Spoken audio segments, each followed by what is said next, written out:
What were you guys? We're talking What are you guys talking about? just potential songs. Yeah. Either like endorsing suicide or endorsing drugs or Yeah. very sexually exploitative and just fun all around. You know, We ain't in love until someone's sitting on my chest. At least we have to have the conversation. We have to have the conversation. Okay, we're recording. Oh my god, here we go. I'm already liable. Nice. 10 seconds in, and we're talking about shitting on Dan's chest, man. Yeah. Oh fuck. All right. Speaking of suicidally, hold on that thought. Endorsing suicide. I mean, what a great topic! What a great segue into Joe Bolton. Oh my god. I did a disclaimer. Preface this. I looked at the first 4 poems and I have notes on them. Is that okay? Would I still qualify? I mean, I didn't really make a lot of notes myself, so I don't know. But so I'm gonna be more of a voyeur in this whole thing. No, but I'll comment on the ones that like before we comment on specific ones. Me and John have been reading this guy for a long time. Yeah. And I'm curious what you think of him. Dan, because this is the first time you've ever read Joe Bolton, right? Well, I mean, I went into it, just like that, the normal poem, like fiction to poems setup. It gets me jolted. I'm like, I don't feel as comfortable. Like I run. It's like almost looking like not like math, but there's like there's a part of me that it's not a comfort. There's a comfort I get from really complex fiction. And there's enough there for me to navigate. But sometimes it's like this poems, because of the style and like the limited amount of space, I instantly think that I'm over my head. But then with him, I still at the first time the first poem I read, I got that for a second. But then as I went through them, I go, no, I had enough to grasp onto. And then once I was able to even hold on to what made me, I feel like this poem's about this. I felt like I had enough there to make to justify what I was seeing and what I was reading, and it made me feel good. And that doesn't usually happen fast. So I feel like there's like this fictional element with this poetry it made it easy for me to grasp onto. And I'm not sure if you agree with that. I mean, I know that Craig with the more of a fiction background than John, but did you feel the same way, that it was really easy to find parallels with fiction with his work? Oh yeah. Well, he's a narrative poet, so yeah. Not that he's just telling stories using stanzas instead of pages. Well, that's an interesting thing because like he is super narrative, and when you say, Dan, when you're like the first poem I read, like I was scared a little bit because it's like this is not like comfortable with it. That first poem in the pack that Craig sent, the story, is that the one you're talking about? Yeah. Ironically, it's called The Story, but it's the least narrative out of them all. Maybe besides Page. Yeah, maybe that was just my because I just wanted to go in order. I thought they were in. I didn't realize there were so many in that file. But maybe I should have started with a different one. But it was like after, but it wasn't bad. I liked it. It was just I felt I was, of all the poems I've read, that was the one I felt I couldn't touch the bottom of the pool. For a second, mm-hmm. There's no bottom in that poem. It's the most. When I mean like, he is a narrative. I would say he is like, he's kind of, what I realized when I was reading these, he's all over the place. Yeah, as far as narrative goes. Like that first poem is super meditative. I know like meditative is more of a common term when it comes to poetry, but he's like more reflective. Like that's the same thing, I guess. But like that poem is the most reflective out of them all, I think. There's not a lot of concrete imagery in it either, which makes it very scary. It was a very abstract one to jump onto. But then I was like, after reading the other ones, I went back to it and I go, okay, this was not as much of a free fall as I thought it was. Yeah. You get more comfortable with Bolton, I think. Yeah. And his voice. But so I didn't know how you want to set this up, John and Craig, in terms of talking about them. Did you want to do it by poem, like the name of the poem, and then, or did you want us to talk in general? Well, I'm curious why you asked the question, Craig, to begin with. Like, what is somebody who's not familiar with Bolton, not familiar with poetry? What do they think, right? Yeah. So I wanted to hear Dan's answer, because when me and John first started reading this around 2011, we started reading Joe Bolton, and we got his collected anthology, essentially, which is called The Last Nostalgia, which was also his graduate thesis, with a collection of, or a selected collection of 3 books. And after this was basically his final act in this world, was submitting that thesis, because what he did the day after was kill himself. I don't know how he did that. I don't know how he killed himself. I don't know if he... You say that the day after he submitted his thesis, he killed himself? Yeah. Yes. Wow. His master's thesis. And it was Lorraine Bosselaar that this like told you, John, to go get Joe Bolton or stop talking to her, or somebody else. Yeah, it was. So Dan, I used to do this thing where I'd intern at the Palm Beach Poetry Festival, which basically meant like driving poets, like more established poets around, and like auditing the workshop and helping out with whatever needs. So one of the things I did was pick up Lorianne Bosselaar, who is a poet, and her husband Kurt Brown, who's no longer with us, and I was with Luke, one of Craig's friends, and we were like, dude, what poets should we read? And they just were like, all right, get your phone out. Listed like 15 poets, and of course one of them was Joe Bolton, and so immediately I went out and got this. Like immediately I looked it up and I read a poem. I was like, damn, this motherfucker is like right up my alley, and I got this book. Yeah. But yeah, she was like, you. When she mentioned Joe, I knew that one stuck out in my mind a little bit, because like Craig said, she was like, you have to read him. You have to read him, otherwise we can't talk anymore. and a very memorable name too. You know this. Like I think his name is somewhat poetic. You know, it's almost that describes some of his phrasing. It's like, as an aside, there's a guy named John Bolton who's responsible for the Iraq War. Yeah. But it is evocative, Bolton. Yeah.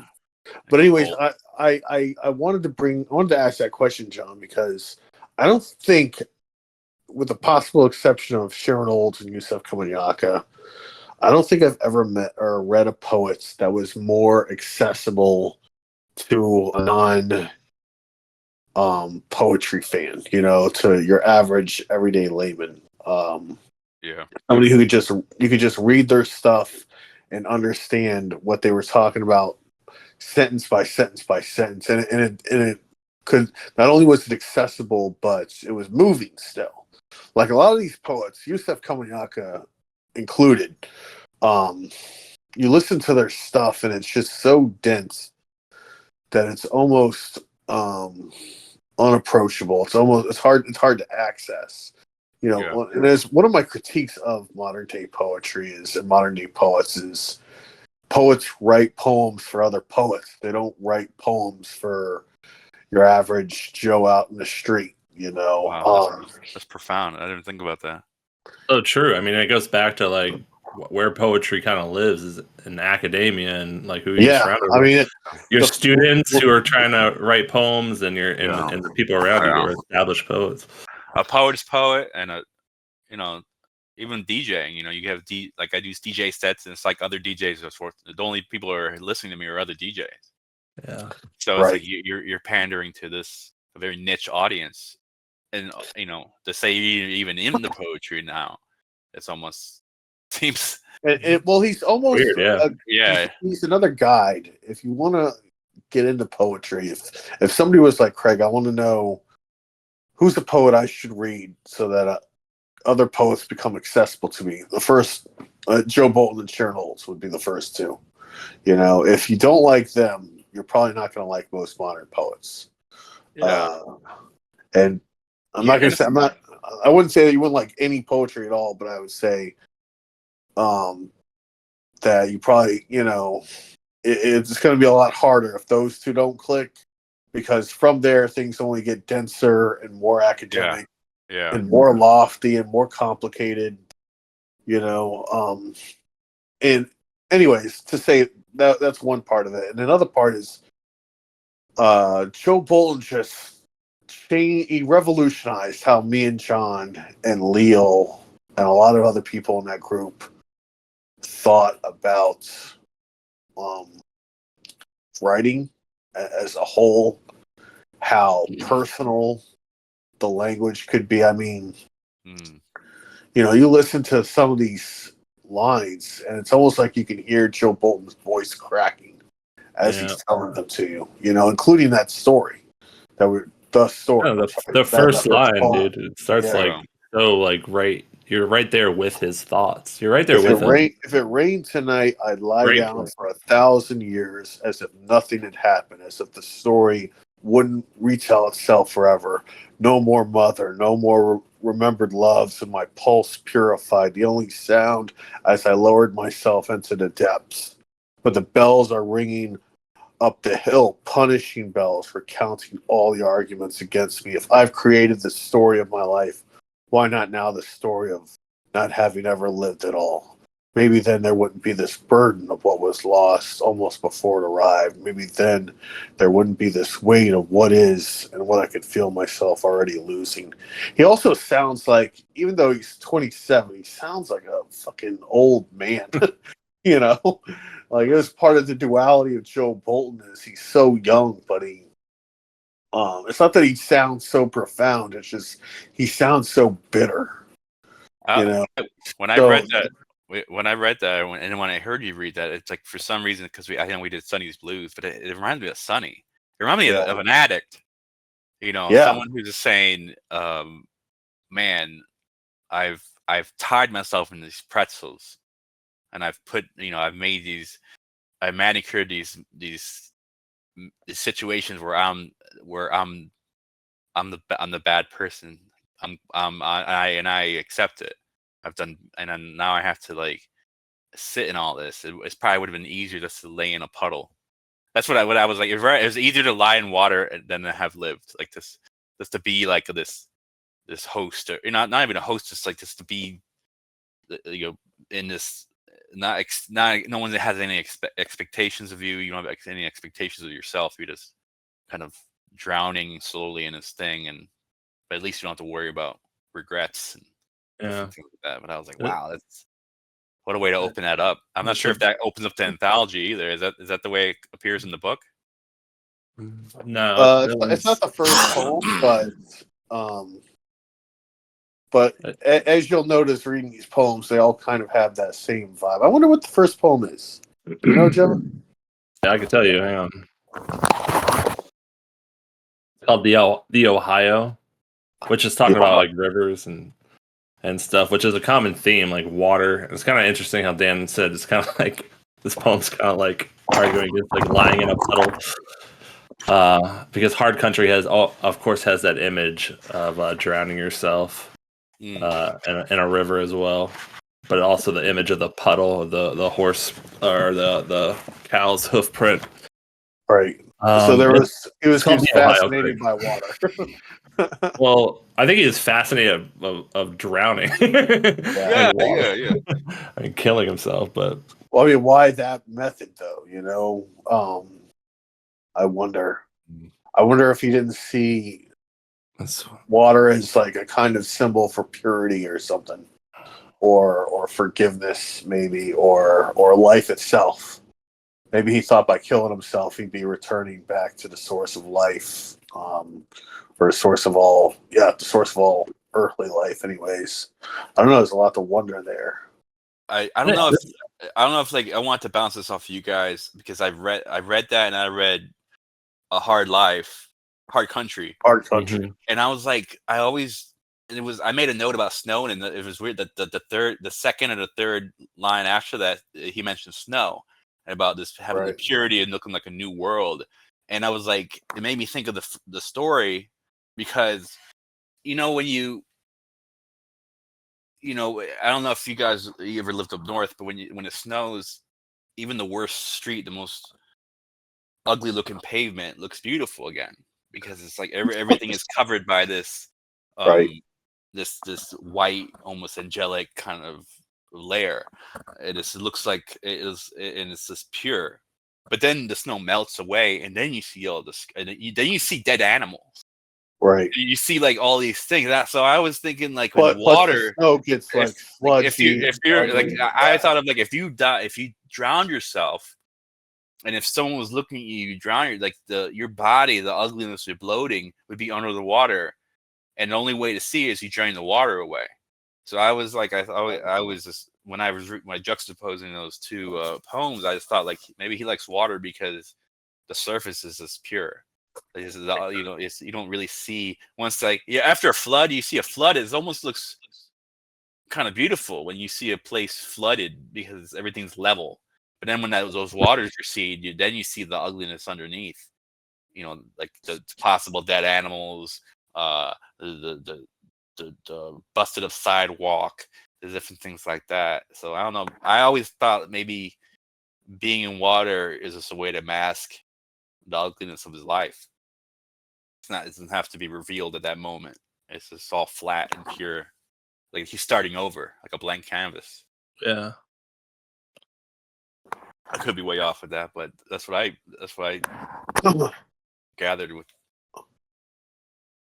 I think it's possible. I wish I knew how he ended it. Again, all we have to know anything about Joe is this book. There's not a whole lot of information about him in the web. Yeah. So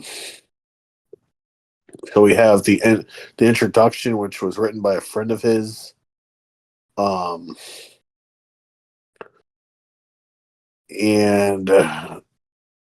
he kind of has this cult following that's growing now. I know a friend of all of ours, Jen, won the Joe Bolton Award. So there's actually a poetry award now. Right. But he's to that point, he's still relatively unknown. Like, he's known in certain circles, right? He's pretty underground still. Would you guys consider him a gateway poet? Yes. I think that's what I was trying to say is, if you want to understand other poets, Joe Bolton and Sharon Olds are the two to read. They're the two gateway. They were for me anyways. There's a third, Yusef Kamanaka, that was really influential. Who else would you say was one? A gateway, quote unquote, gateway poet, John? It's like gateway poems for sure, like with Rita Dove. I was gonna say Rita Dove, but not anymore, unfortunately. She's way too her obscure. Early stuff, definitely. Her early stuff is for sure, yeah. But she was always somewhat like, you would still have to be like, getting kind of serious to really get into some Rita Dove. But Philip Levine kind of is, because he's also he's also like a very narrative poet. Like, he's narrative to a T. Like, Joe Bolton definitely like flirts with narrative poems, but he's super lyrical too.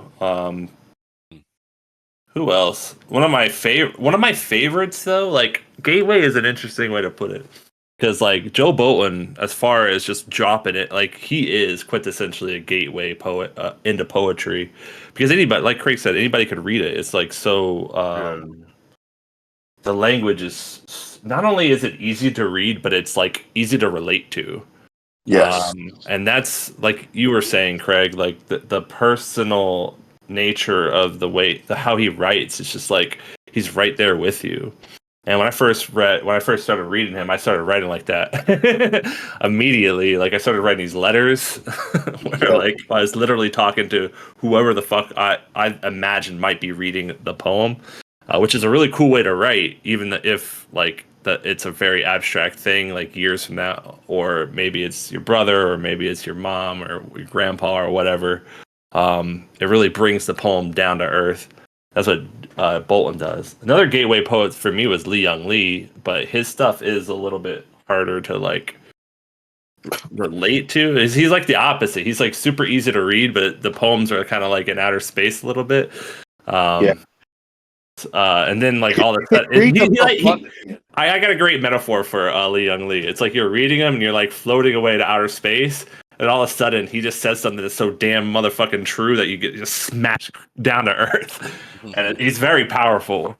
He's very powerful that way, unlike anybody else. But yeah, Joel Bolton though is like, when it comes to like getting the poetry, give it to anybody. A better gateway poet for a young reader. Cool. Somebody who like except maybe E. Cummings, or something like that. But E. Cummings is 50 years prior. Theodore Roth is 50 years prior, 100 years prior. So even though they're really great poems, and Shel Silverstein was also really great, but they're written for kids. So like most gateway poets, quote unquote, for that people read is like Rupi Kaur, Milk and Honey, and they're I don't want to shit on Rupi Kaur, but boy, here we go. We're talking about image-based narrative poems that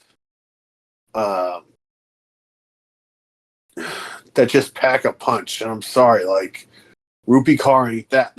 You know what I mean? So how about we instead of saying narrative, we could just say like concrete poems. Like even in the story, we could say that it's concrete because the voice is so personal. It's easy to relate to, even though the images aren't super concrete. It's just like down to earth a little bit. There's also something dangerous about it, Yeah. Like I think that's what drew us to Joe Bolton more than any other poet at the time. It was very accessible, but the sincerity of the language and the sincerity of the poems was fucking frightening. It is frightening to read this man because it's like listening to an interview with somebody, on their deathbed right before they're about to blow their brains out. There's haunting quality behind the lines that, even though he's writing about something like, in one of them, he's just writing about being drunk and watching his neighbors in one of the poems. But there's this tone that every line is imbued with, and it's unmistakable. I mean, at least it was to us, and it is to me still now. It's the tone of somebody who has totally lost any hope in a future for themselves. Right. Sorry, John. You wanted to say something? No, I'm just going off of that. Like the thing I noticed reading these poems today is like cadence. That cadence, he like has this weird authority that he gains with his knowledge, right? Like it's a little edgy, like thinking about it. Like, oh, he did it. I mean, he fucking did it. So I guess it's not really just edgy, but there's this weird like tone and like foreboding like cadence in these poems, especially in the story, especially in Hard Country, especially in Page. Of course, Page is the last poem he ever wrote. The most like reflective poems, I think. Tropical Courtyard too has it in spades. But there's just this cadence he has. It's like you said, Craig. It's like kind of scary almost. Do you feel like is it going out on a limb to say that maybe Joel Bolton was like what Hemingway was to modern lit, like that shift to more realistic, short, maybe direct I think it's hard to compare to Hemingway because Hemingway. Well, I'm talking about in terms of stylistic. Like, if he would he be considered someone who was breaking it down to the essentials? Whereas, like, I think that was his aim. to your point. I don't know. See, my problem with Joe Bolton is that I do think if he'd have stuck around, he could have been a Yusef Kawanyaka or a Sharon Olds or a Leon Lee. I really do think that. And that's the thing. It's a catch-22. He could have stuck around, but he would have lost the edge. Like he had an edge in these poems because of the knowledge of his plan, right? Or at least the feeling he had that led up to all that. So it's like, what would he be if he never did it, right? Like it sucks, like to think about it like that. I mean, he would be alive and he'd still be writing pretty good poems, probably, but he might have gone the route of your average academic and just wrote, it's like started to write themselves further and further into a hole of obscurity and like you know. So maybe let me ask you guys this. Either of you guys ever listen to Charles Manson's music? I did. It's really good. It's really good. I really enjoy it, actually. I really like 2 of his songs, or 3 of his songs. 2 of them a lot. Excellent pop songs, dude. Beautiful. I think songs. one of he's got one song called Sick City, and another song which is about burning down a town because he reviles society so much. He's got another song called Garbage Dump. You ever heard Garbage Dump? Yeah, that's actually Garbage. That's the song that I heard. That's the first song I heard by him. It's the catchiest song he has, I think. It's amazing. So, John, you got to listen to this after this podcast is over. The song is all about how he loves to eat garbage. Like dumpster diving, yeah. Yeah, the song really goes. It's an ode to garbage dumps. Garbage dump, oh garbage dump. Why are you called my garbage dump? And it's it's fucking hilarious, but it's also like disgusting. It's just a fucking disgusting, like putrid song, and it's sung in that upbeat way. And I think the same thing about Charles Manson that I think kind of about Joe Bolton. Like, man, if he'd have just stuck with it, he'd have been fucking like Tom Waits or something. But except for Charles Manson is like, I brainwashed a bunch of people to kill for me instead of killing myself. No, but I'm thinking about what John said, and I think there's a lot of truth to that. Like, if you know that your time is limited, or if you have an agenda, I think that your art will come out differently. Is a sense of urgency. Look at Tupac. I'm not like I'm more of a Biggie fan, but I think Tupac lived a certain life. I don't think he knew that he was gonna. I don't think in his mind that he knew he was not gonna last a long time. Dude, Biggie too, Ready to Die. Yeah. Like, life after death. So it's like I feel like when you know that your time is limited, your art is gonna be compromised in the best way. Craig always likes to say, whenever I write a good poem, Craig always likes to say, "You're back. You're fucking back, man." And I'm like, I didn't go anywhere. But I know what he means, because like I used to write like that all the fucking time, like this, like death on your shoulder. Yeah, like I wasn't looking further than like the next day, type of thing. I hear, but there is something to that. Like I think the art, for sure, when someone's on like the precipice of death, their art is gonna like reflect that. There's a sense. There's a freewheeling type of vibe that you get, and if he was gonna be this, like you said, you were right. Like if he stuck around, he just would have been this convoluted, version of himself, and potentially. Yeah, I really maybe this is a good question. Like, you have to grow out of that, or you either kill yourself or you grow out of it and you figure out how to write with that same energy. I listen to a lot of this guys like Nick Cave, Mark Lanigan. There's a lot of people that musicians I'm into that got better with age. Like that's usually there's always this notion of musicians like all their best stuff was earlier in their career, but a lot of these guys like Tom Waits, their stuff is like the later in their life, their stuff gets better. Yeah, it became more experimental and it became weirder. Yeah, weirder. And it's like I feel like the earlier stuff is actually more pedestrian. So it's the same with Philip Roth. We talked Philip Levine is the same way. Leon Lee's later stuff, I think, is way better than his earlier. It is. He did have some bangers. I don't think like. I mean, I don't know. You guys, maybe in the writing world, in the poetry world, I wouldn't know a lot about that. But in the music world, I think it's rare for the artists to get better. Talking Heads, yeah, his new stuff is unlistenable. The lead singer from the Talking Heads. No, I love it. No, I'm a big Talking Heads fan, but I'm saying like he's I'm not talking about the lead singer. He branched David off. Burns. No, but I'm saying like he's developed into something, different as he got older. And there's a lot of artists that actually change for the better, but it's rare. It's like even Jim Morrison. I don't think he got better with age. I think he kind of like became a caricature of himself. Rock stars are a different thing though, like because when you're young, beautiful, you have all this energy. The world is just watching every fucking. So much is there, so much juice. It's kind of like Eminem when he was like starting out the first few albums. Yeah. It's like everybody's watching, and then what happens? You get a little older, everybody's saying, "Oh, you're so great," even though you're getting lazy, with your art, maybe a little bit. And then you fucking coast, or you lose the hunger. With the Eminem, talking on the Eminem front, dude, I liked when he did the comeback album with the Marshall Mathers LP. No, later.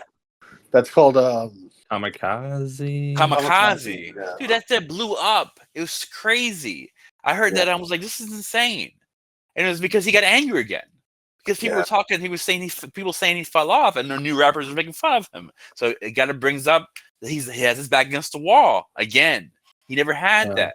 You get people get comfortable. Then you have your back against the wall, and then Kamikaze comes out, and people are like freaking out. And I freaked out because I was like, this is great. This guy got some fire in him again.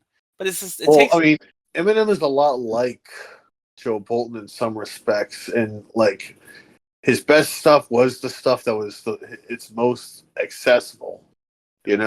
Like you put on the Marshall Mathers LP, and you're gonna have some sort of reaction to it. Nobody's gonna have a good time. nobody's gonna listen to that and just have a tepid response. You either love it or you revile it. I remember my mom listened.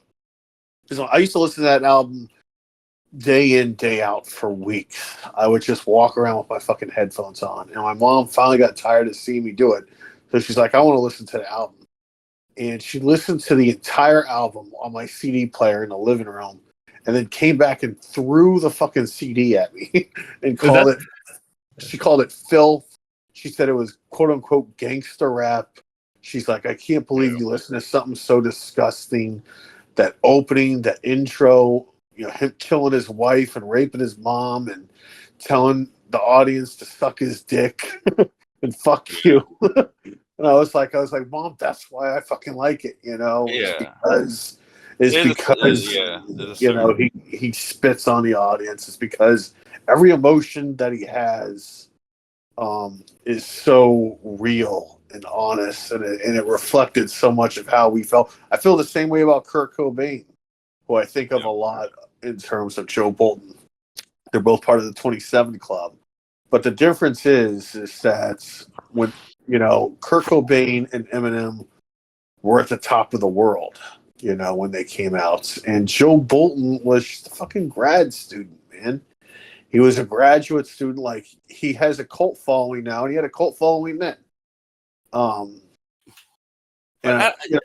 don't know if poets will ever be as. I don't think they ever will be nearly if people like Kurt Cobain and Joe Bolton and Eminem, the reason they come out like that is because they don't think they're going to be heard.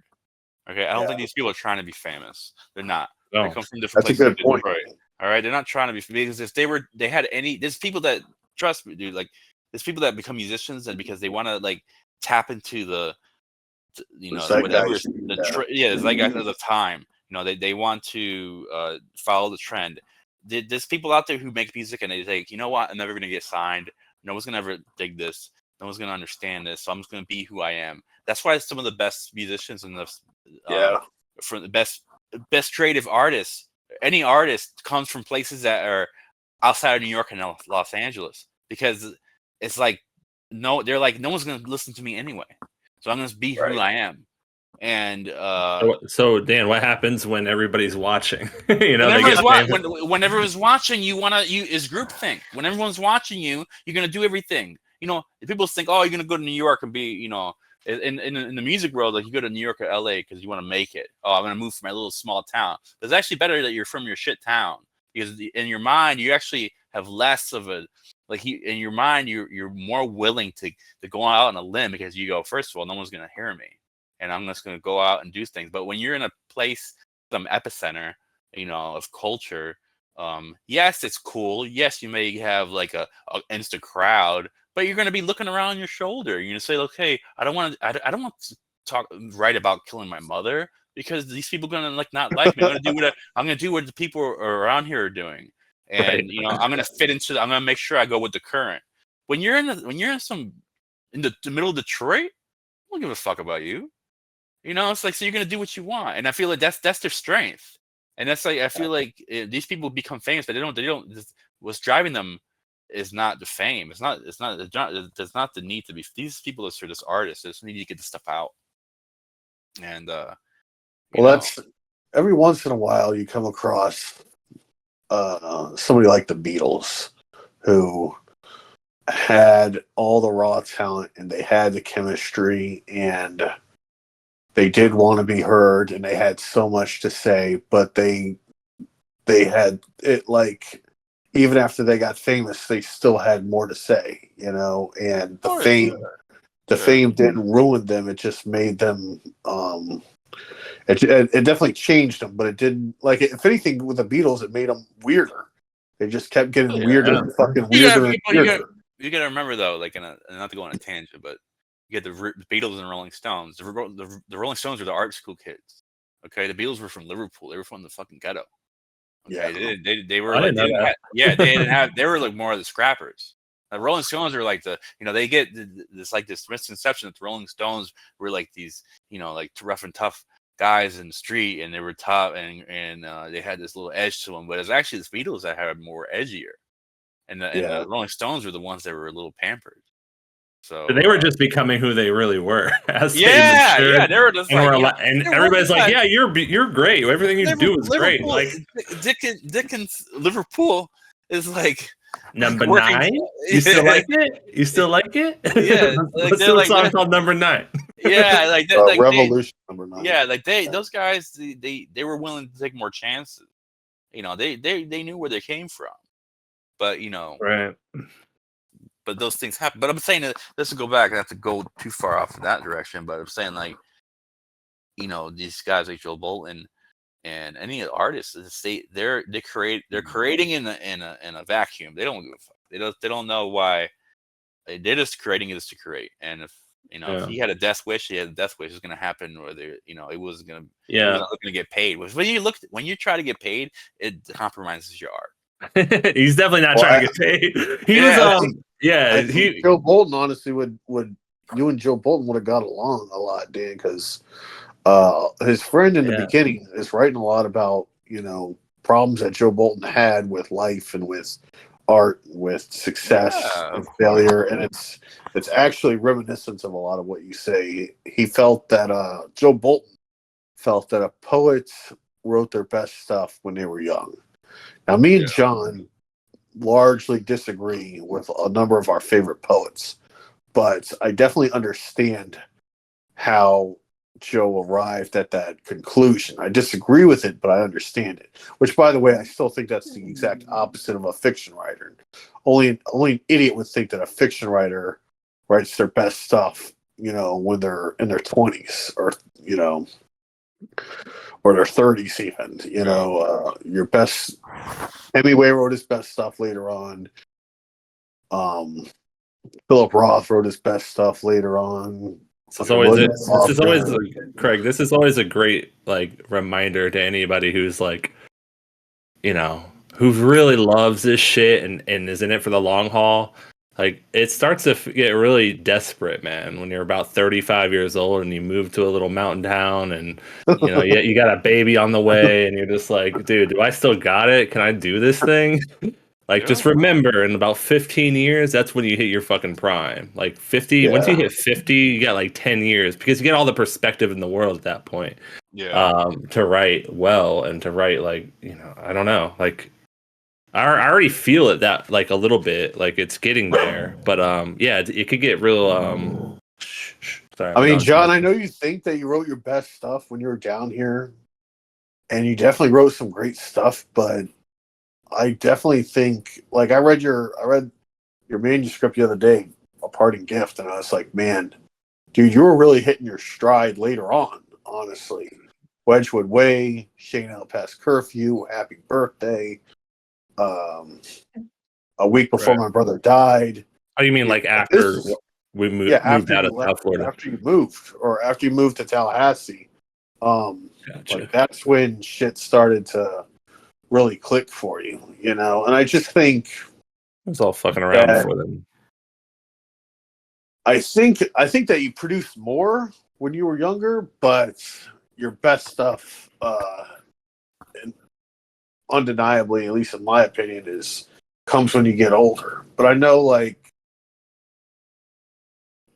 you miss when the fire was burning all the time and you were just throwing coals on it, and you had something like you had something like an end product every other day.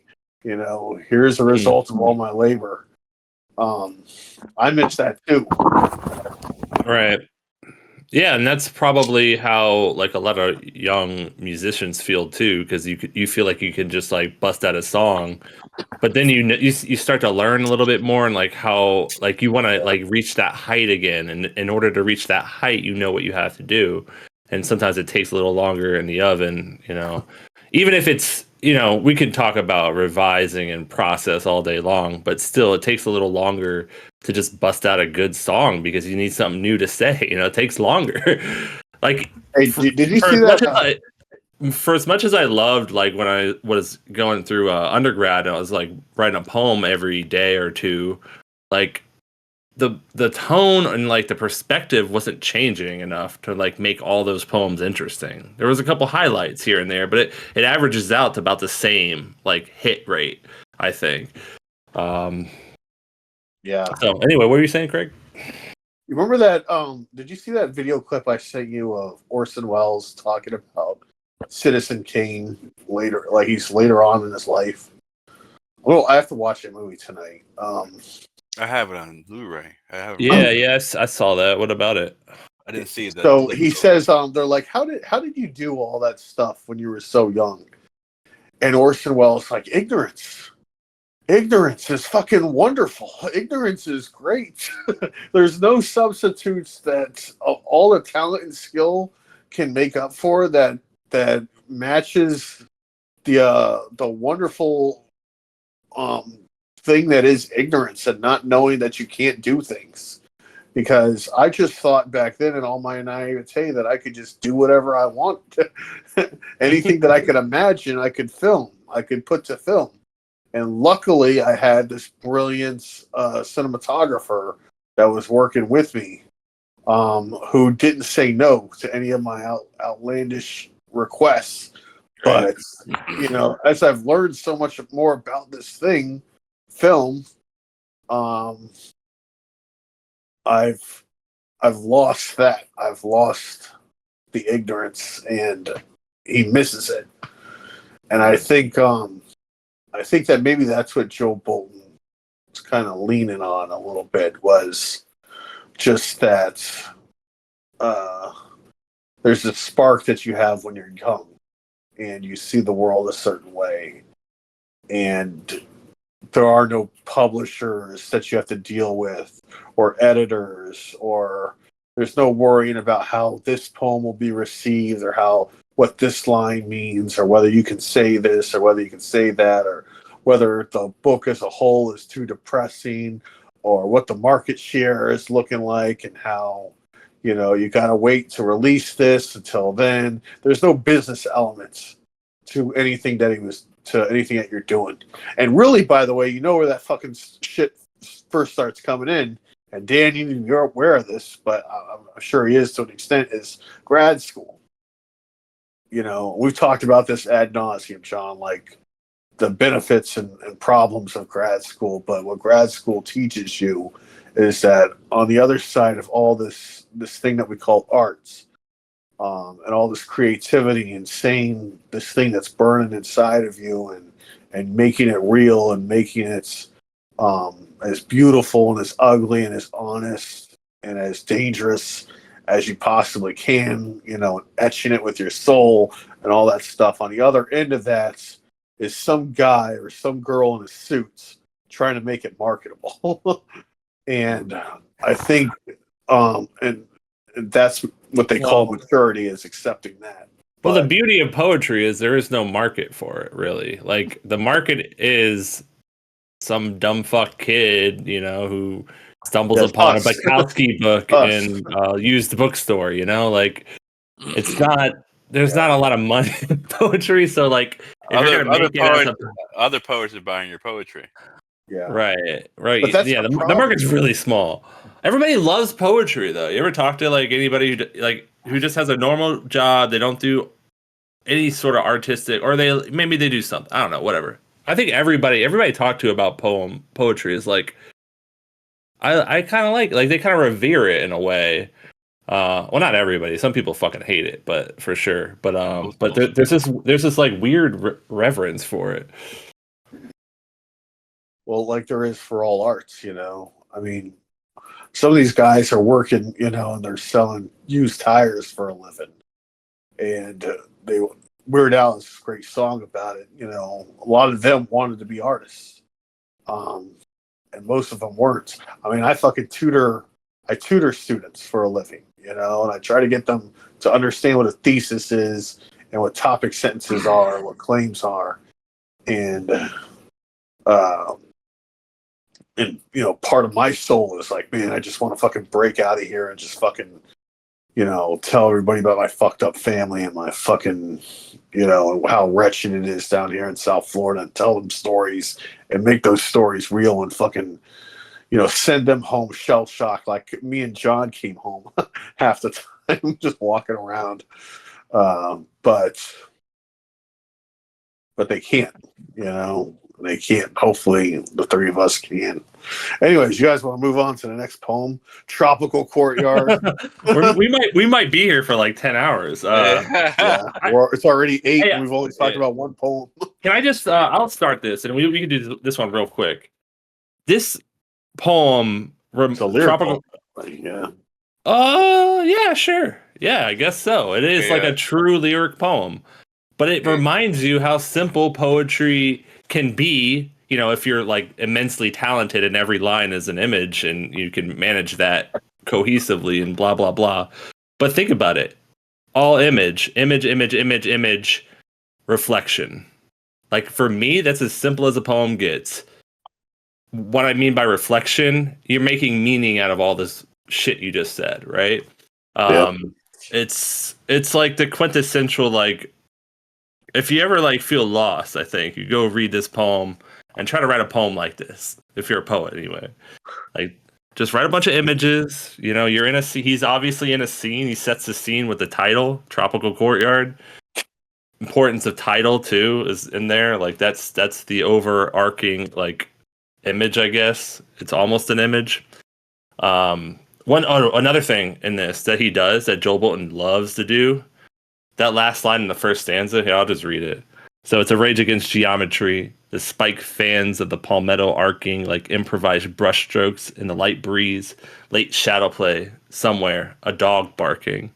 So that late shadow play, somewhere, a dog barking, is like Joe Bolton just waving his hand, like, image, here you go, Like, he does that, like, kind of weird, vague image where he hints at something kind of larger, and he, like, has his own... he shows his mind state by the way he words an image. It kind of like that line especially kind of like relieves the pressure of the poem, because it is one of his denser, like, this is only a 3 stanza poem, but it's a pretty damn dense poem in terms of imagery. So I don't know. It's a good poem. I think it's a great poem. Dude, I fucking love this poem, man. Yeah. It's a sonnet, right? Is it a sonnet? Sorry, I got excited there. I was blown away by this poem. Yeah.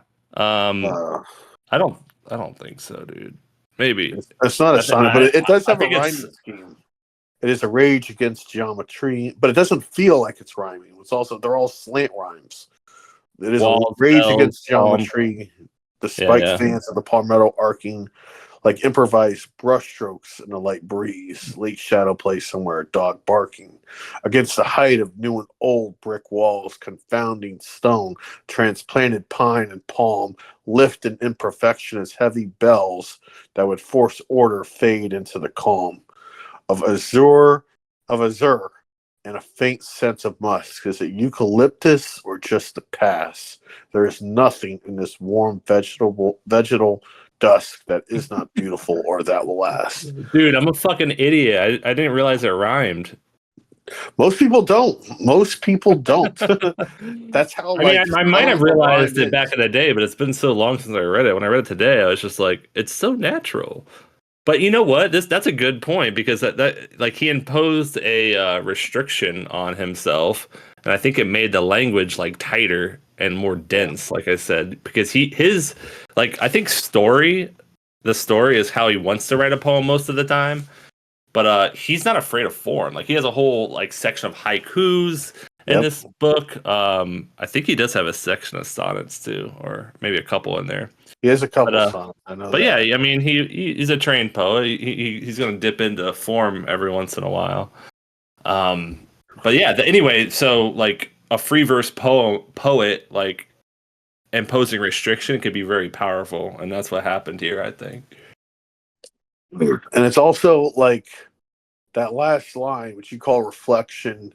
I guess reflection meaning like you're making meaning out of the scene that you created. So he isn't imposing his thoughts on anything except the last two lines. Right. And Craig, as an aside, the Party, what's it called? Party does the same thing. It's just a lot more of a traditional narrative poem. He gives the scene, things happen, and then he gives a reflection. So like it's a basic, I think that's a basic talk about restriction. That's like a basic thing you could do as a free verse poet to make things a little simpler for you, is to kind of like either you just want to do images, you want to tell a story, do whatever you want to do, and then at the end, kind of like as a way out of the poem, like reflect on it all, like think about it and try to tie it together, I guess is what I would do personally. I was like try to tie it together. It's a delicate act because of course if you like, try to put the fucking bow on the present, too tightly, like the artifice is gonna show itself. So obviously those two poems are more of the miracle. They had the miracle in the poem because it came naturally. The best time you could have writing a free verse poem is like doing that. Like I'm gonna write a fucking image, and then you write the image, or I'm gonna tell this story, and then it fucking dawns on you. This is what it fucking meant. Like I wasn't even thinking about that, and it dawned on you as you're writing it, and you hit that turn right at the end, and be like, "Damn, this is why it matters to me." And of course, you don't say it like that. You say whatever the fuck the line is that came to your head. But that's the feeling you have. Of the muse, is the muse. Sometimes that's what it you is. Write something and you don't know why you're writing it, but if the magic occurs, you figure that out as you're writing it. Oh, this is why I had this to say. By the way, before we best feeling in the world, man. Before we move on, how weird and how great a line is late shadow play. I love that line. And another one is confounding stone. Like, what the fuck? Where did he come up with this? Well, that's what I mean. Like structurally, the poem's so simple, but like line by line, like you gotta be Joe Bolton to write that. You gotta be you just have to have whatever it is. It is a rage against geometry. This place should not exist, is what he's trying to say. Despite fans of the palmetto arcing like improvised brushstrokes in a light breeze. Late shadow play somewhere, a dog barking against the height of new and old brick walls. Like, what the fuck are you talking about? He's the writing dog's the barking poem at the building, but Dude, he's writing a poem like an artist would draw, like paint something, like with just like this is absurd, like that it exists. That's like you said. That's what he's saying, really. I read this poem and I'm thinking like this is what I'm a guy from New England up north coming to Florida. I just kept writing Florida. The Florida poem. Yeah. It's a Florida poem. It's such a Rage Against Geometry, the Spanish tile. Like this, the convoluted type of like these like art movements, like these shitty art movements that are some real estate agent and some builder just wants to make money. Spike fans of Palmetto Arc. Like I think of like people with like fans and like the Palmetto and like things like it was I kept thinking, I was like, why am I keep thinking of Florida? Like Florida is like transplanted pine and palm. I'm like, okay, this is like, okay, palm trees have been transplanted here. They're not even from Florida. They came from different. They're seeds that from a foreign land. There's not even it's not even a. Now we that sounds like the most Florida thing I've ever heard. Seeds from a foreign something. Yeah, right? yeah. And I was like, oh my god, it's like of azure and faint scent of musk, and I was like, that's Miami. I put Miami. I was like, back cologne and blue skies. I was like, this is so, to me, like life lift in imperfection as heavy bells. Like it is. Are we looking at history as just old, or like there's something about that it was like this revolted at like this arrogance going to some place and like trying to like. In Florida, we have this obsession with new construction, and it's like we don't want to consider the past, and right. we don't care about the past. We just want to build more. Like the whole like essence of industrialization in Florida is to beat back nature. It's a swamp. They had to drain the fucking swamp. So much so that like 20 years ago, even the politicians were like, dude, this is fucked up. And they started reinstituting legislation to get the flow of like the swamp. Well, it is a big river, basically. It flows from Central Florida all the way down.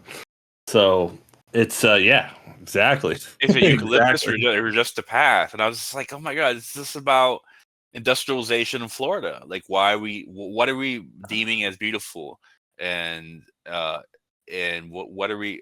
It's against the height of new and old brick walls. It's like we have this wall that may have been built here and it may have some historical significance, but we're gonna like cut it back and put it in our new brick wall. So a brick wall that reflects just the whatever the culture is shitting at you at that moment, and whatever trends are popular.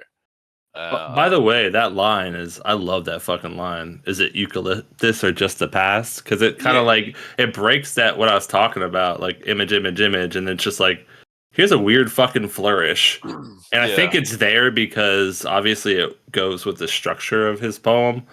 But like you could do that. That's a good reminder. That line is a good reminder that you could just put a fucking line in parentheses. That's like you reflecting on the reflection, or like it's like I don't know. It's fucking cool though, and it works so well. I just a Rage Against Geometry. Great opening line. Like hard country. Come on, hard country.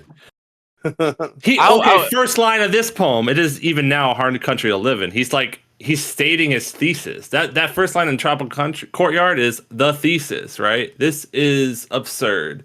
This shouldn't be here. It is, and this one is his thesis. It is even now a hard country to live in. A little bit more straightforward. But he has the same kind of like authority and cadence starting out the poem. And this is I'll just say this is my it's actually my favorite, but it's his best. I think might be his best poem he ever wrote. It's so has everything in it. Like, you can't just call it a narrative poem. It's reflective. It's lyrical. But there is narrative. There's scenes in it. It's like a short story almost. It has everything. And it has the Hard Country. It has multiple scenes. It has multiple scenes in it. Father bringing back the animal in his hands, and picked the bad day to be born. I was like, oh my god, it's like exactly. There's this banger lines that come out, and obviously that line is earned by that scene, of course. But the movement. All right, we haven't talked about this. Yeah. The movement of. Hang on. She's in your room, isn't she? We'll cut this out. No, we won't. Actually, leave it in. No, it's fine.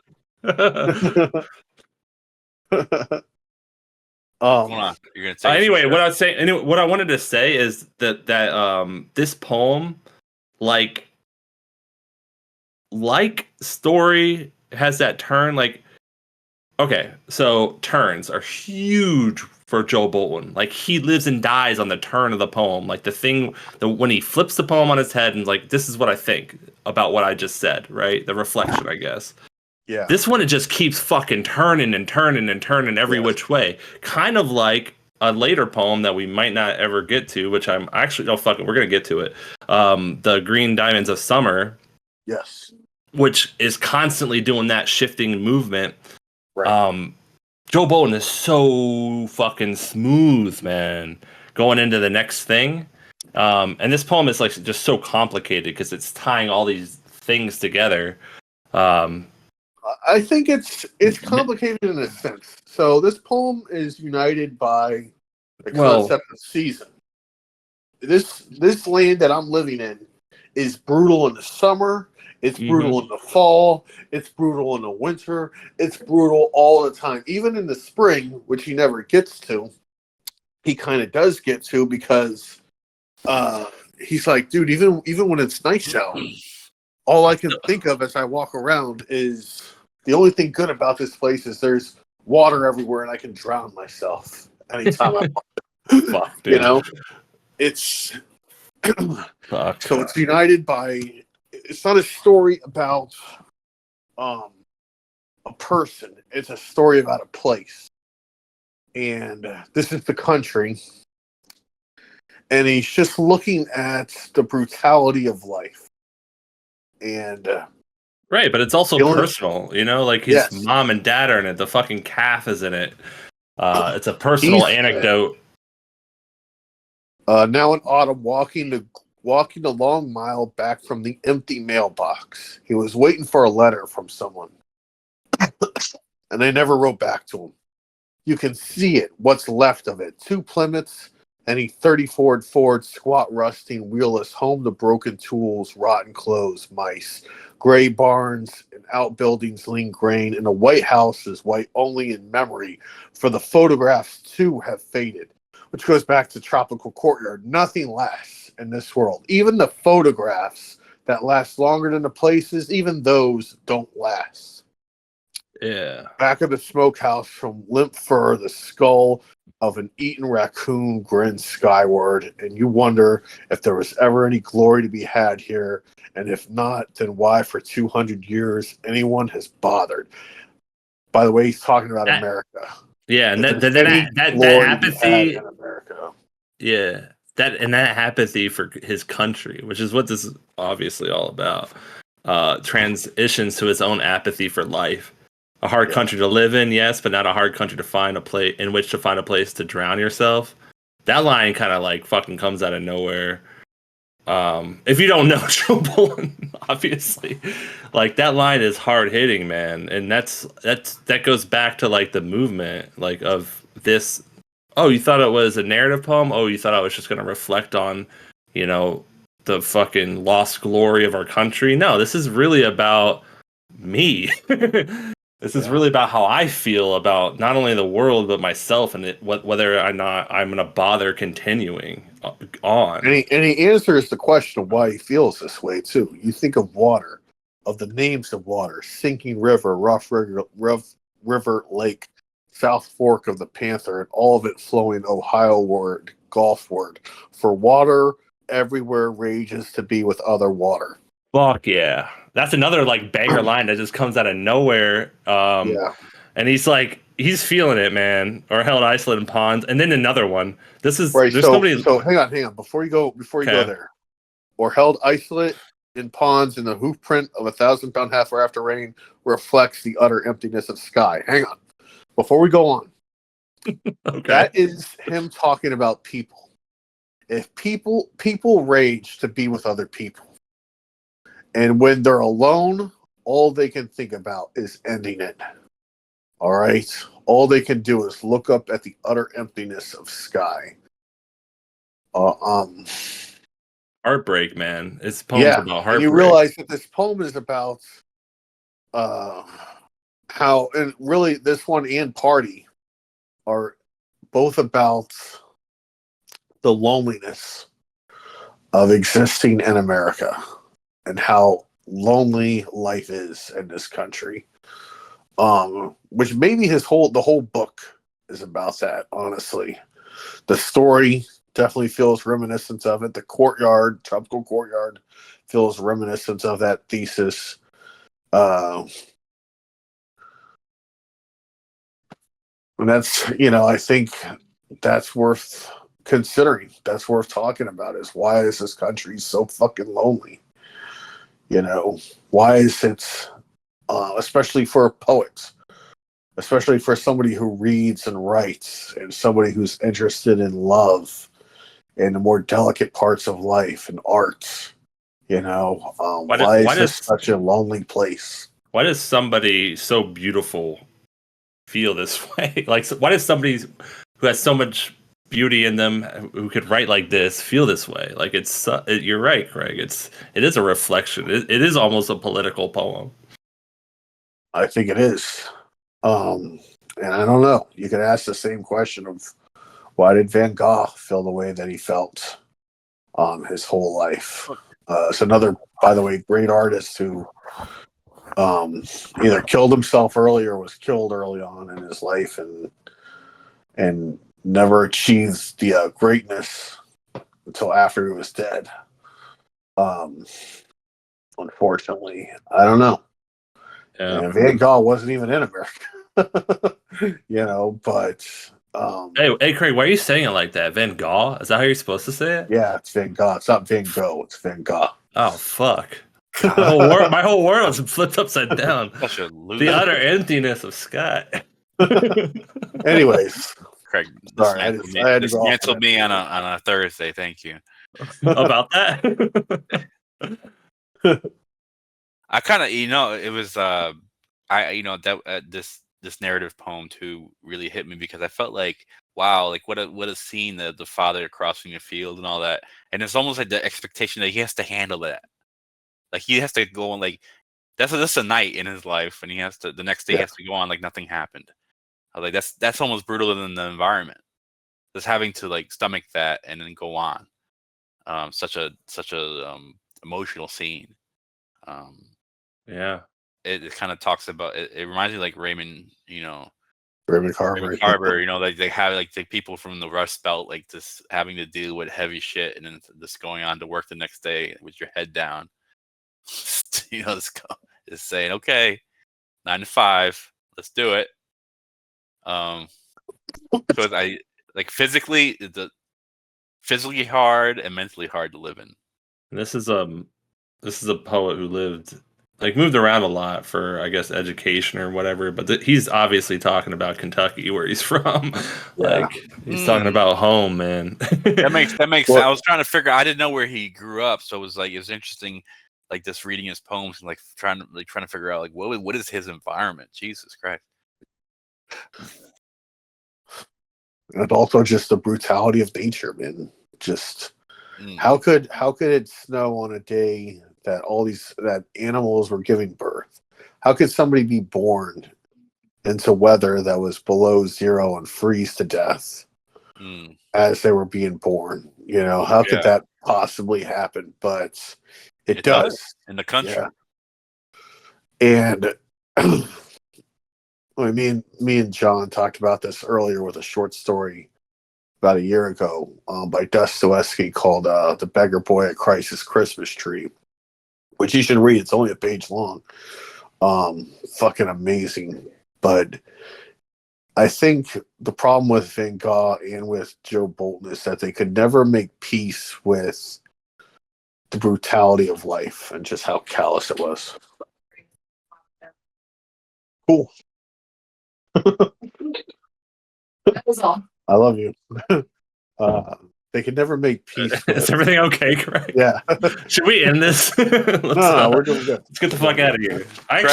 We're not ending this until we talk about Green Diamonds of Summer. Oh, let's talk about all of them, man. Let's talk about all of them. I got 25% left, so let's keep going until this. I have about 5 or 10 minutes left, but I will be in attendance. All right. Well, we could do the Green Diamonds pretty quick, I think. Let's do Green Diamonds. And give me a sec. We'll do like a part 2. We'll do a quick part 2. Yeah. Next time we'll talk about the other 2 poems. Good idea. All right, and then we'll talk about whatever short story we look at. After we've been going for 2 hours. Oh wait, has it been 2 hours? No, it's been an hour and a half. Okay. Longer than we did before. Yeah. That's so we're talking about Green Diamonds, my favorite Joe Bolton poem. I don't. Oh wait, John left. Damn it, John. Probably went for another beer. Which one was your favorite, Dan? Do you have a favorite? I only read a few, but I really liked. I was really into Tropical Courtyard. I was just like, because it resonated more with me because I just thought of like the infatuation with construction and the I think that might have been Joe's favorite because it's the one that's on the back of the jacket of the book. I really like that one because I don't know, it just resonated with me the most because I remember being in Florida and thinking these things and some of these lines were just hit me hard. I would give it to my students on the day that I made them write about setting. I would have them all read that, read a couple other poems about setting, and then I would read this poem. Oh yeah, man! I would read this poem in the middle of City Place. So I was going to say this Green Diamonds of Summer is my favorite. I've never. I wonder why. I've never seen a poem like this before. Bro, I have a new appreciation for it. I think when I first read it, I wasn't looking for that from Joe Bolton. But like as I get older, I think reading this poem it's kind of refreshing, honestly. Yeah, you get a whole life of somebody. It reminds me of Midair by this author named Frank Conroy, where you get somebody's whole life in like 20 pages. It's like, how do you tell a story about somebody's whole life in 20 pages? And Joe Bolton did it with the George Saunders poem. Oh, that short story. Oh yeah. Well, that one was really short. That one was like 2 stanzas, but yeah, it actually was really good. I'll send you that, John. George Saunders had that story that I talked about, Craig, that I liked. I know you're not a big fan of him because he's a little like out there, but I like not as. No, I don't mean that as a diss, but over time. I forgot the fuck. Yeah, please send me that story, Dan. Anyway. Oh, it's awesome. I'll find the one I was talking about. It's a 1-page story. But anyway, I want to hear your thoughts on this poem. Anyway, Craig. So, I kind of want to hear what you think, Craig. But what I appreciated this time was how 28 years old, dies. Right. This is like you said, a lifetime. A lifetime, bro. In this, I thought it might have been like 15 years or so, but still, that's a crazy amount of time to cover in one poem, even though it is in multiple parts and multiple pages. I just want to say this about the way it's written. What I noticed about the way it's written, those sections are done in a very different way than normally I see them done. Like they're done they're less as like, oh, I'm gonna stop here and start here, as more like here's a reminder that the poem has to keep fucking moving. And every time you get another section, like it goes from 1 to 2, time shifts. There's a turn. There's something happening that, and it usually is mid-line, right? But that the turn happens, which I thought was fucking brilliant. Yeah. And I don't know, like it's like a movie, isn't it? It's like yeah. There you go. The transition, the camera just pivots. And the characters are older and are in a different setting, and they're dealing with a new problem in life. And it's a really bleak story again. But it's also at the same time, I think this is also Joe Bolton's most tender poem. It's not, this poem isn't the brutality of life makes me want to kill myself. This poem is actually the opposite. This poem is it's going to be okay. The brutality of life is there, but I still persevered and I still made something of myself. And even though I didn't achieve my dreams, I still have this friendship that persevered, and the friendship maybe is like the starlight or the whatever you want to call it, the drop of light and all of this blackness and all this, whatever you want to call it, and all this brutality. The friendship persevered, and maybe that's enough for this narrator. The friendship and the game still exist. So it's a really tender poem from Joe Bolton, which at the time struck me. And it's also his longest poem, I think. It's also the one in which time shifts the most. So time shifted a lot in the poem we just read, Hard Country, but it changed season by season. This time we're jumping years between stanzas. So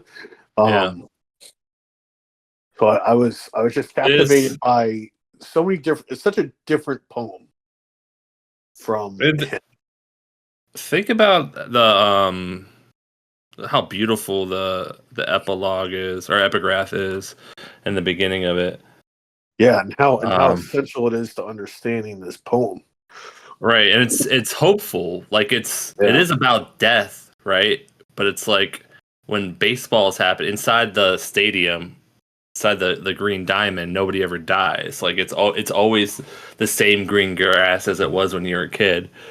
And that hope is like it definitely imbued in this poem versus the other ones where a little kind of has the opposite. It's kind of funny because Joe Bolton, being the cynic that he is, the problem with Lonnie, the narrator of this poem, is that he won't let go of his childhood. It's right there in the beginning stanza. What I love in this isn't what you might think if you're my wife, Elisa, for example. By the way, there's Elisa, his own wife, doesn't understand why he does this. Or some stranger driving slowly down our street on a Sunday afternoon in the lush beginnings of the Florida spring, amazed or amused to see a grown man throwing with great seriousness plastic baseballs repeatedly into the strike zone of a welcome mat hung on the fence with clothespins. No children in sight. I could tell you it's something entirely more sublime than the remembered heroes or the imagined strikeouts and home runs, or even some undying boyhood dream that keeps me at it far into the first warm afternoons of the year, into the twilight, so I can hear Elisa calling me softly from the porch. I could tell you that, but it's not. The truth is, it is the imagined strikeouts. It is his heroes. It is that he wants to preserve some part of his childhood that he's thinking, I got so close, I could have been so great, and I threw it all away. Maybe he does it as a penance for all those things. I guess we're never really given his answer or his thinking, and that's kind of left up to the reader. Why does he still do this? Why after throwing this thing away, is he still at it? As my mother used to call me home from to supper in Kentucky long ago. Here he's just a flashback to like maybe 40 years before, 20 years before. We're not told how old he is, but He's a child, and him and his friend Dale were friends back then in Kentucky, and were playing the game. And by the way, this poem and Faulkner inspired me to write Sweet Joy, I think. Oh yeah, what by Faulkner?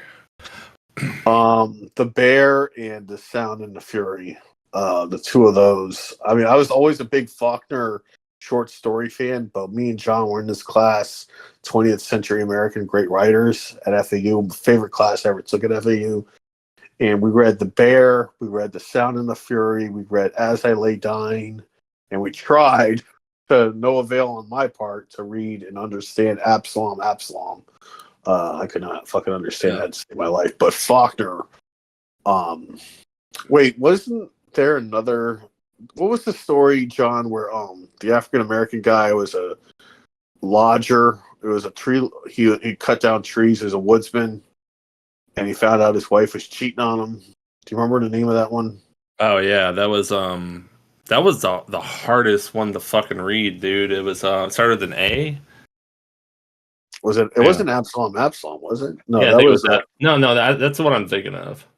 No, it was something else. Anyways, that I think it was something else included in The Bear. I think there was a couple of short stories or short novellas. I forgot. But at any rate, those stories by Faulkner really and this story really took a hold of me back then, especially this stanza. I would always make Dale throw me one more pitch after the others had left. Dale wasn't afraid. They were always afraid he'd hit me, saying, "I can't even see you." I was like Zen, the ball gone invisible in the dark, only the sweet buzz of leather and seams on air to tell me where it was. I'd hit it, too, more often than not. A talent I inherited from my father, who took me hunting in Graves County every Thanksgiving and Christmas Day. We'd be walking tired and numb with cold back to the truck. Stars already. Old Queen inevitably going on point. Pop thrashing around with his boots in the frozen soybean field to race the convoy. And when the quail burst thrumming up, he kneeled toward what little light there was, the barrel flashing fire, then silence, and him half singing to Old Queen. Dead bird there, dead bird. And him now dead of cancer. Like just the transition. Movement's crazy. Yeah. The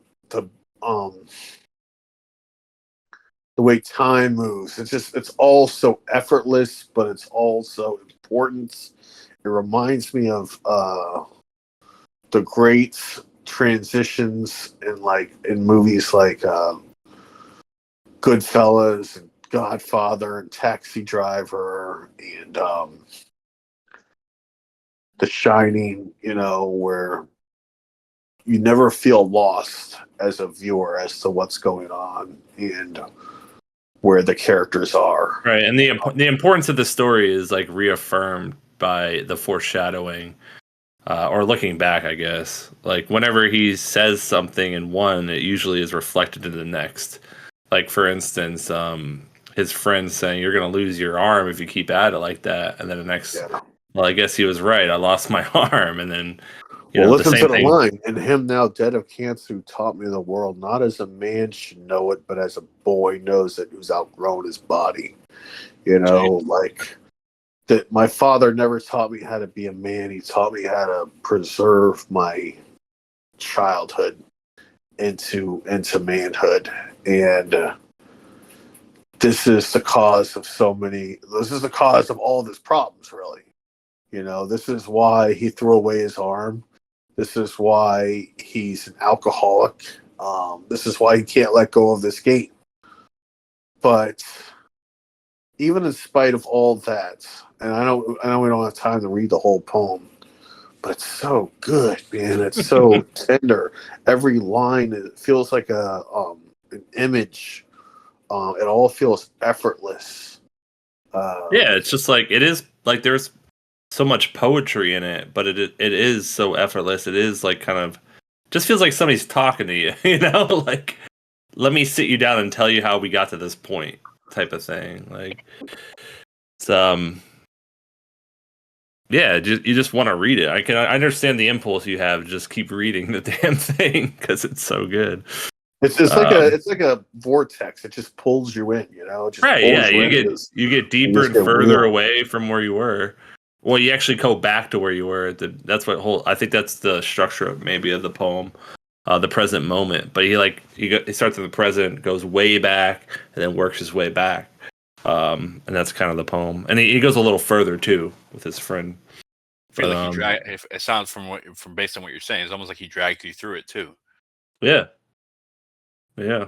I mean, that's the power of a great story, though, and it is, you keep wanting to turn around and go about your day and go back to dinner that has to be cooked and dog that has to be walked, but as you sit there and listen to the story, it just pulls you in deeper and deeper, which really gets this is the truth about great art is is that you always have time for it. You always have time for a great Beatles song. I listened to the Taxman yesterday, and I was just blown away again by the power of that band. And even though it was them complaining about the taxes that they have to pay, and they're all super rich, it's like, I don't agree with the message behind it. I'm still, it's like, fuck, man. Fucking beautiful. They could just take everything and turn it into a fucking song, It's like a song factory. Anyways, I've worn out my voice. Yeah. You guys have anything else to say? I want to do a part 2, so I get more time to read more. So that too. But, all right. Well, we will do that, and we'll look at a short story because I know John these. No, it's cool. I'm like that we're integrating more poetry into this. So. We'll make a poet fan out of you yet, Dan. I am. Well, you got me. You gave me a gateway poet over here. So that's it. It's hard not to. You're gonna be on that hard stuff next week, Sharon Olds. Easy on me, fellas. Don't kill me yet. You're gonna be reciting fucking E. Cummings. All right. Anyways, guys. All right. Great talk. Much as love. Always, man. Much love, man. Take it easy. All right, y'all. Yep. Take care. Peace, brother. Later, man.